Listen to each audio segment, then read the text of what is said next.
Welcome back to Crown's Crypto Cave, harnessing the power of good old goat Jesus behind me, and happy Saturday morning to you as we get into the weekend trading. But hey, crypto doesn't sleep, so god damn it, it's time to do a little bit of magic internet money. Alrighty, so let's waste no time getting into the live scene over here. Now I want to remind everyone that with these sort of morning updates, typically speaking, we are just going to be focusing on shorter term price action. If you want some more long-term analysis, definitely go check out the long-term analysis playlist, because that's what it's for. Anyways, we might actually talk about a few ideas on that, so stay tuned. Alrighty, cool. Okay, so as always, when we're first beginning, mark off all of the most important things. We got the 6150 support still holding. Strong would be a would be an interesting term to use. I do want to denote a few things out of this right here, though. First, by going into the lower time frames, the 4 hour right here, and just state that, hey, we had a broadening wedge over here. You know, I know people call this bear flag. Technically, it's broadening wedge, but whatever. It doesn't matter what you call it. You know, we can represent it like that, and it's fine, I guess. Whatever. Anyways, with this formation right here, we had a very obvious bearish consolidation formation, not just with the shape of it, but with the volume signature of it as well. As you can see, the volume has this nice orderly fall off as you kind of crawl your way up here. And then when you actually break this formation to the downside, as you can see right here, major volume increasing. So if you're in the technical analysis program, this would be a great example of an actual, an actual confirmation of break, so to say. So when it comes down to it, we are now resting once again on 6150 support after a break from that area right there. What is unique about this break? Well, as discussed before, this break happened from a much lower place, from 6,500. Compare that with this guy over here at about 7,200. Compare that with 8,100. Compare that with 10,000. You know, onwards and on forwards, whatever the fuck that saying is. Anyways, my point with this is that if we go into the oscillators over here, especially my stochastics, which I want to pay special attention to, you'll notice that right here, right now, on this current dump, where we're actually right at the major support, the stochastics are just making their way now into the bearish control zone. Now, before that, when Bitcoin dumped from here, by the time it was actually all the way at the bottom right here, you'll notice that the stochastics were quite literally already at the bottom as well. So yes, when you actually do get a trending market, stochastics will stay at the bottom or stay at the top, if it's a breakout, for fucking eternity. I mean, overbought and oversold are complete fucking memes. I really discourage anyone from thinking that, hey, it's overbought, it can't go higher, it's oversold, it can't go any lower. No, of course not. And again, don't trust me blindly for that one. You have a great example over here when Bitcoin went to about 20,000, and your RSI was basically oversold all the way from about 8,000. So there you go. There's a great example right there. Anyways, back now over to the more recent price action.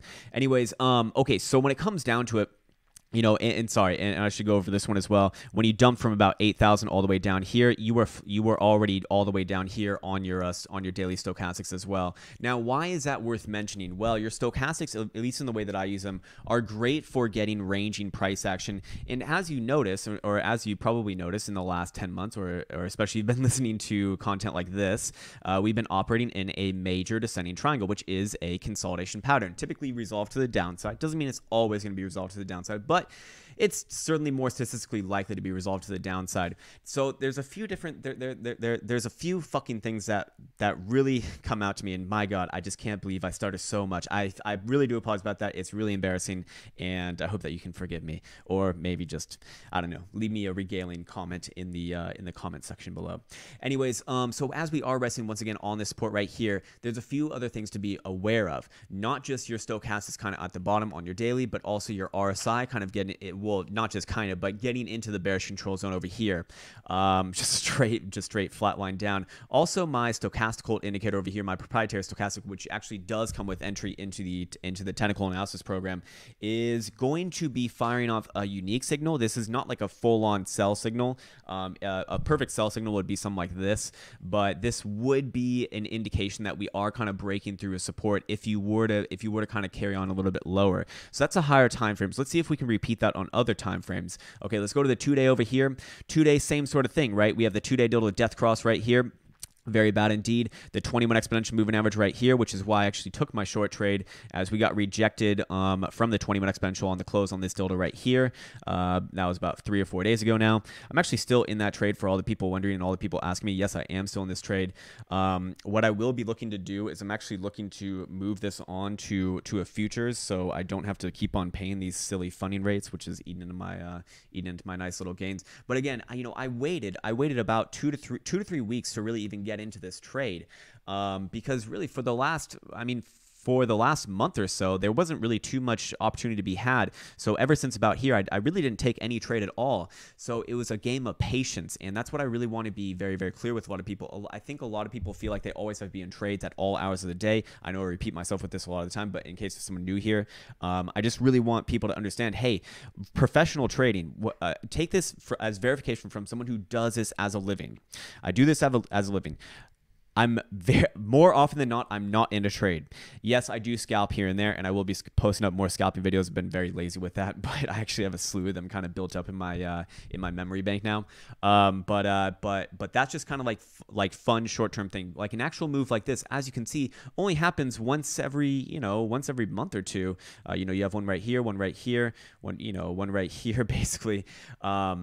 So they're few and far between, so they don't happen all that often. I think people are always looking for like the moon shot or the fucking death shot or whatever you want to call it, all the way down to the ground, at all hours of the day, and it's just not there to be had unless you want to be sitting in a trade for potentially days or weeks in this case, which again, actually I would argue is a very bad way of doing it, because you have to consider opportunity cost. What is the opportunity cost of you being in that trade versus taking something on a shorter time frame that you'll be in and out of, within minutes, compared to something that took, weeks, really. Anyways, okay, so again, sorry, I'm getting sidetracked over here. Over to the 3-day over here. The 3-day stochastics are very interesting to me as well. They have turned down. They got rejected from getting out of the bearish control zone, and they are once again gaining momentum to the downside.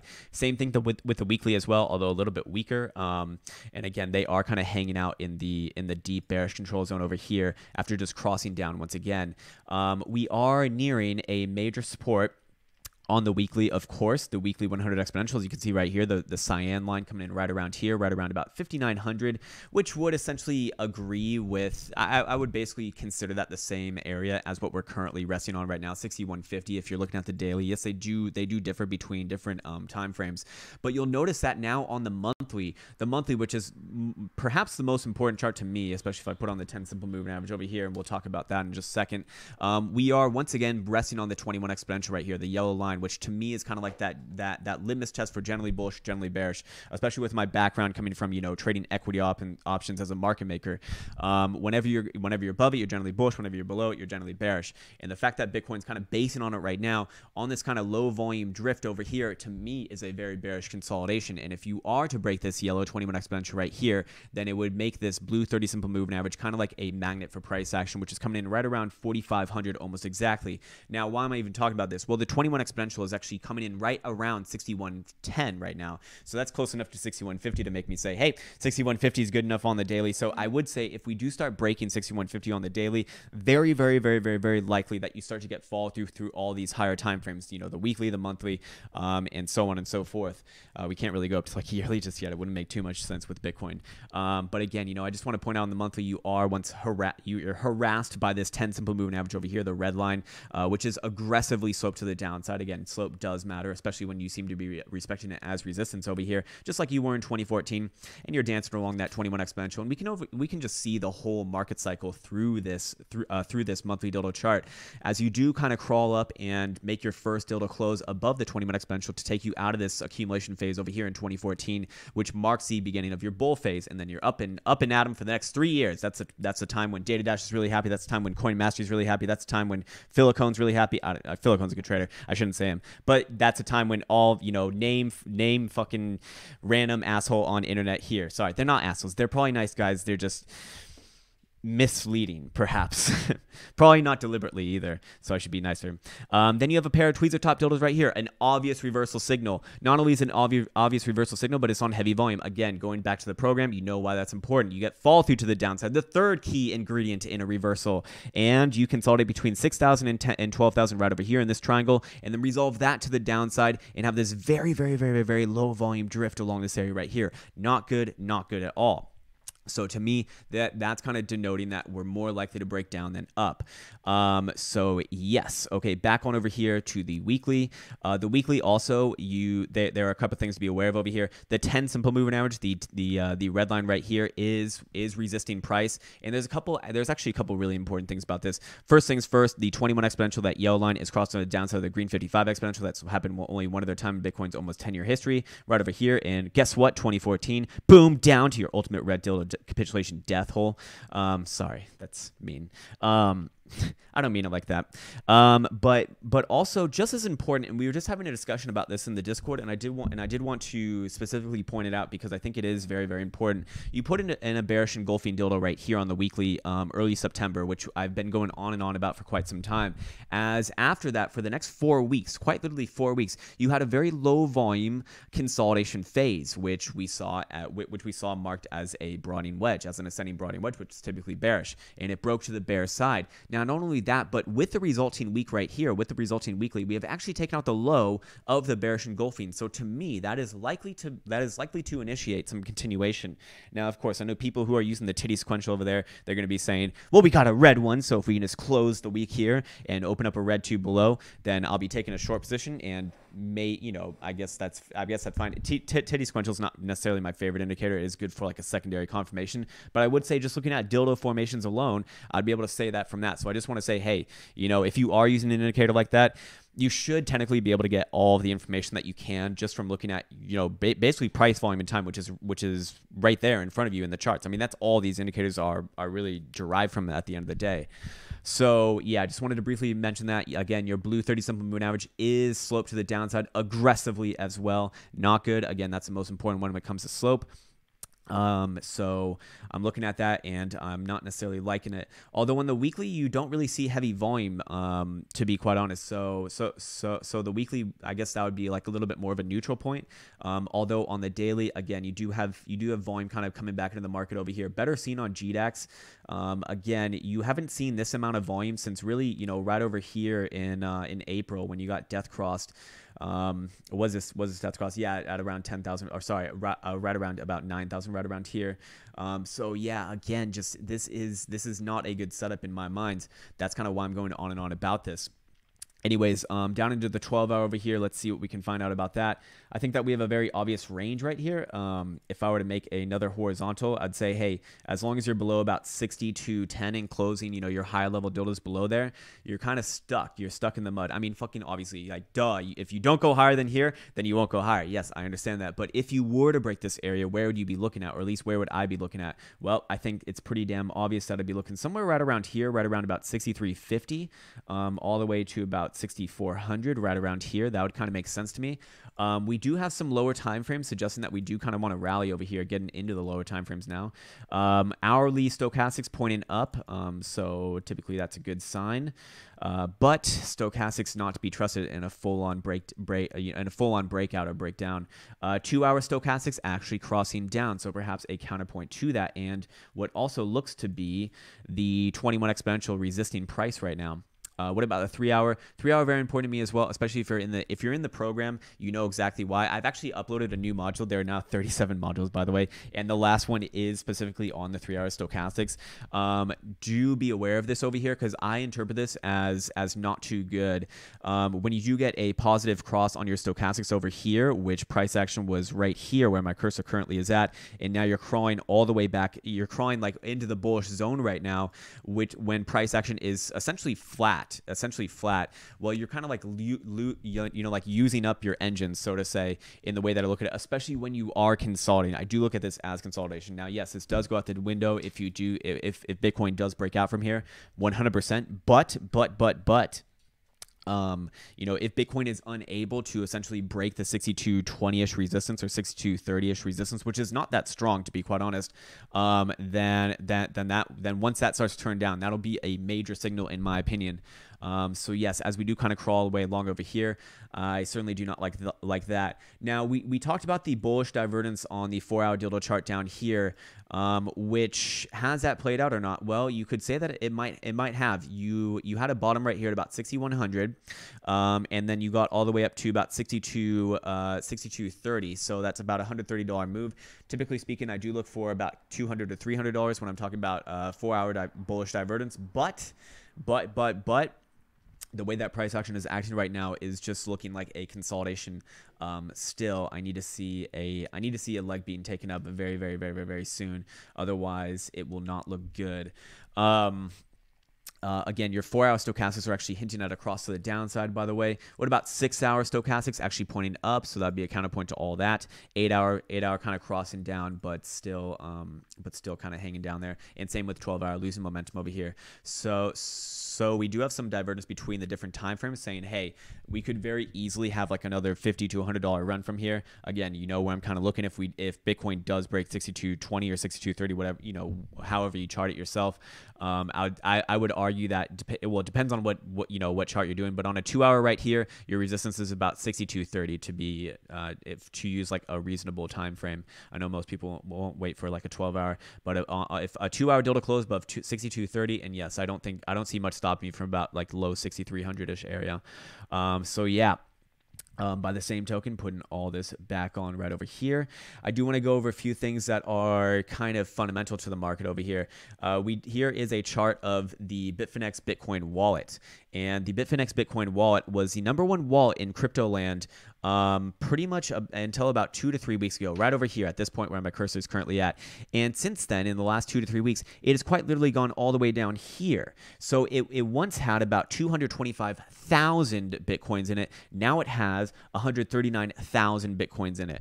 So this is very, very interesting to me, right? This is very interesting to me because this chart, not only does it actually look like the underlying Bitcoin spot chart, but it's interesting that there seems to be some sort of a mass exodus out of Bitfinex right now. Now, I've also heard that fiat withdrawals or fiat just deposits or whatever the fuck are disabled right now. I can't confirm that myself. I don't have an account on Finex because I'm, but fair enough. But when it comes down to it, this is one of those things where it's like, show me the charts and I'll tell you the news, right? Show me the charts and I'll tell you the news. And the red line over here represents that wallet value and US dollar valuation. And it looks oddly like the spot charts, as we just said. A little bit different over here, but a little bit different with the double top over here. But as you can see down over here, where Bitcoin basically put in a broadening wedge, you see that represented right here on the Finex balance in US dollars. But it's actually broken down already, heading all the way down here to this point right here on the charts, which would probably align with about. With about this point right here at about 5,500-ish area, or maybe even a little bit lower. So again, a very interesting thing. I don't know how much weight I put on it, but I do see this as a potential leading indicator over here. Let's go check out the MVT signal. The MVT signal is still hanging pretty goddamn high. Anytime that it's over where my cursor currently is right here, this 150 line, it typically is, it's considered like overbought. And again, I don't really like using that word, but what typically does happen in historical times, which it does call the tops phenomenally well, almost flawlessly well every single time in Bitcoin's history. The major tops, I should say, it does kind of come back down to where my cursor currently is around this 50 mark and reset itself, so to say. As you can see right here, while it is at one of the highest points it's ever been at, it is still above the 150 mark right here. So again, just another thing to be aware of, an external factor, not necessarily related to anything that we look at over here. So again, these things do matter to me. I want to go over and check out GBTC. How did GBTC do yesterday?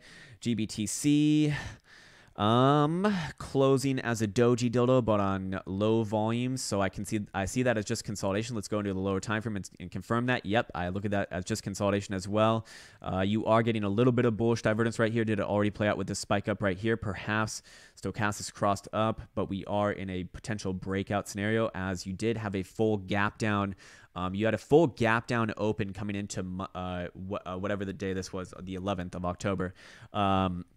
And that to me was a clean break of $7.19. Again, we spoke about how this was unlikely to have follow through as long as you're below the 21 exponential, and that's exactly what happened. And then you get rejected from there. This was another broad, like a formation of a broadening wedge, it looks like. And then boom, gap down, open on heavy volume, close on your lows, and the next one is consolidation. To me, that's very bearish as well. As long as you're basically below this guy right here at about $7.10, very, very, very, very, very bearish. Let's go check out, and also I should say your RSI is gaining momentum as well as you kind of make new lows.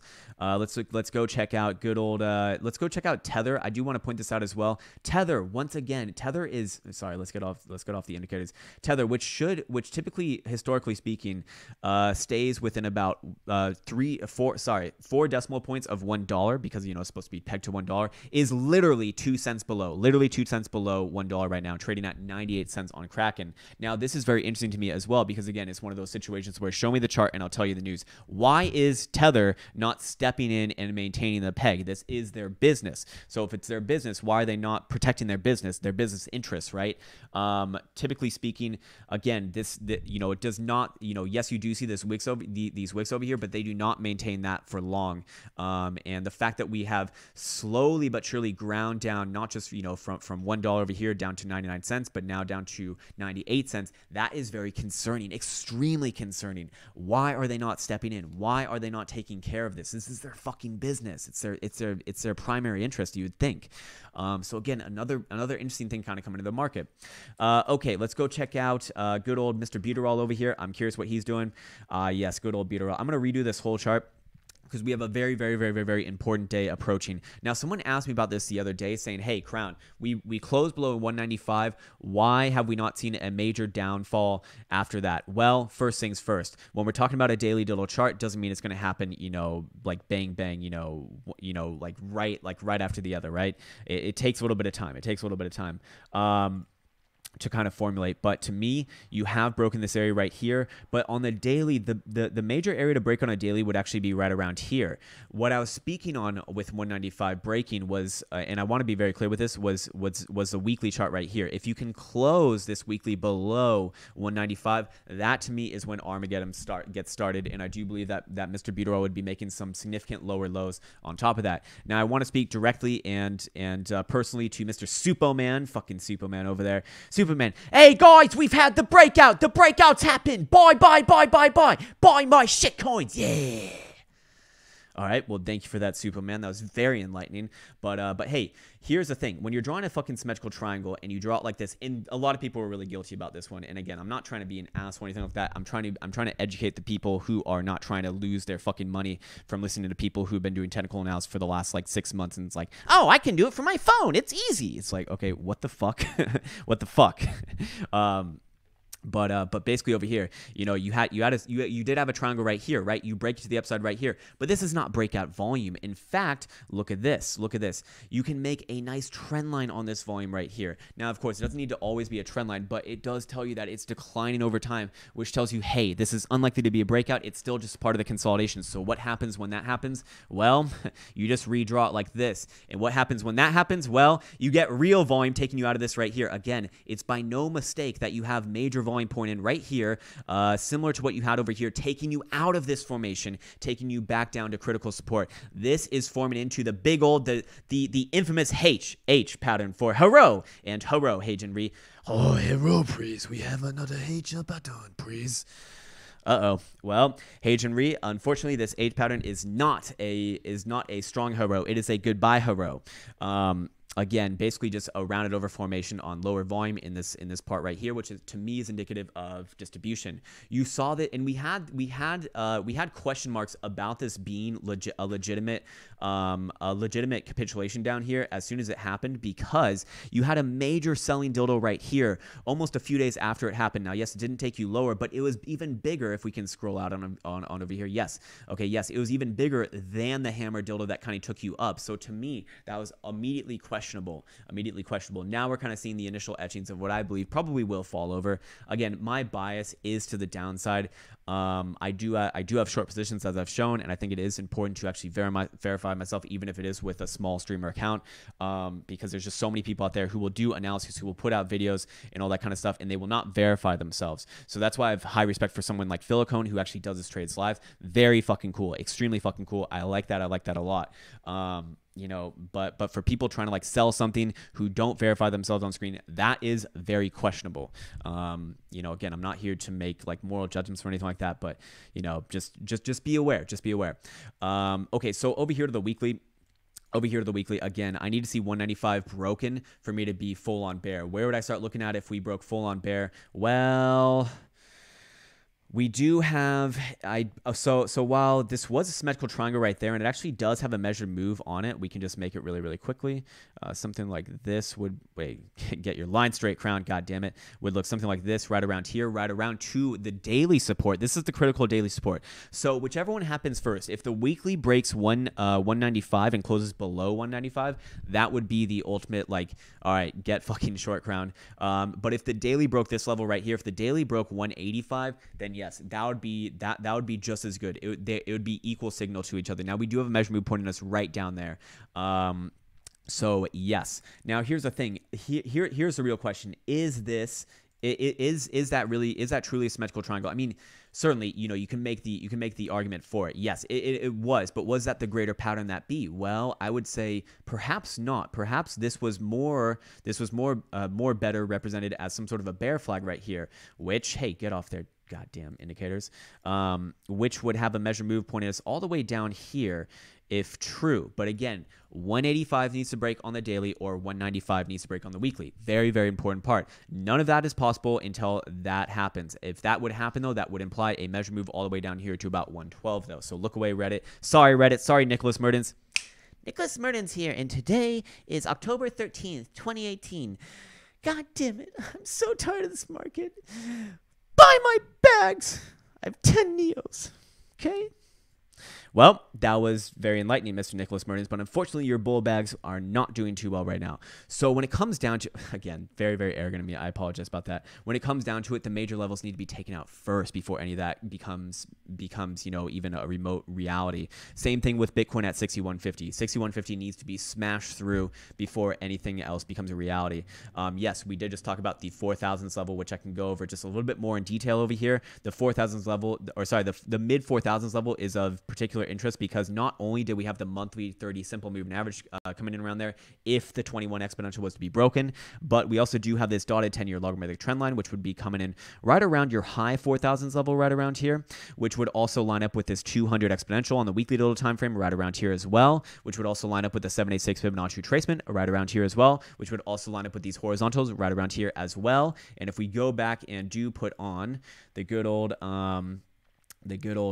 volume profile indicator over here, we would see that, hey, you got nothing doing. You got absolutely nothing doing all the way, you know, after you lose this high volume node, you got nothing doing in this range all the way to that mid to low 4000s area right around here. So again, a lot of things kind of pointing towards that area. Yes, there are lower targets, but I don't really want to talk about them right now because this video isn't really dedicated to that. The big area again is 6150. As long as you're above 6150, I don't believe that you're going to, I mean, obviously you're not going to see one of those, but I do believe if you break 6150, then those become extremely likely. I do not believe that you're going to bottom at like your prior low. You're not going to have like the 10th fucking low. Guys, it's just a 10 derriere. It's going up now. Okay, bye. It's like, all right. Well, that was enlightening.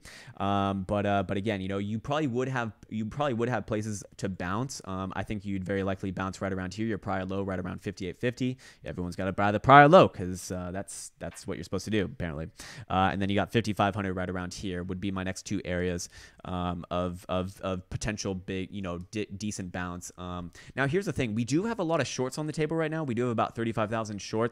So they are potential to be squeezed for sure.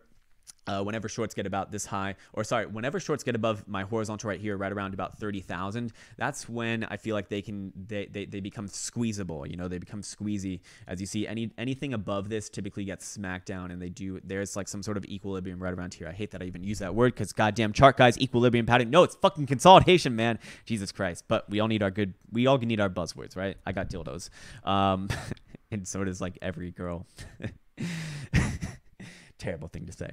Anyways, longs over here, 25,000. That's absolutely nothing. So longs have plenty of dry powder to go in dry if they want to perhaps get wrecked. But again, a squeeze would be very easy to do right here as you are in the yearly supports, and longs funding is actually quite low right now from what I've seen. So yeah, what else do we have to look at? Going back on over here to Bitcoin over here. Yeah, the daily. Also, just kind of with regards to what we spoke about with the daily stochastics kind of having plenty of room to the downside over here because you're starting the dump from so low in comparison to the other dumps. I do want to point out that, hey, when you're looking at the exponentials and simples down here, this is, a lot of people use the MACD, which I don't really care for. I don't really have a use for the MACD. But what is the MACD? It's just basically two moving averages that converge and diverge, and it tells you, okay, are we converging or diverging now? It's like, okay, well, that's great. But over here, I have a 10 simple moving average represented by the red line and a 21 exponential move represented by the yellow line. You can see over here that yes, they are actually gaining momentum between each other. Yes, and I have shared a strategy with this publicly on my channel under the technical analysis strategies or indicators or whatever. I don't remember, but it's in there somewhere.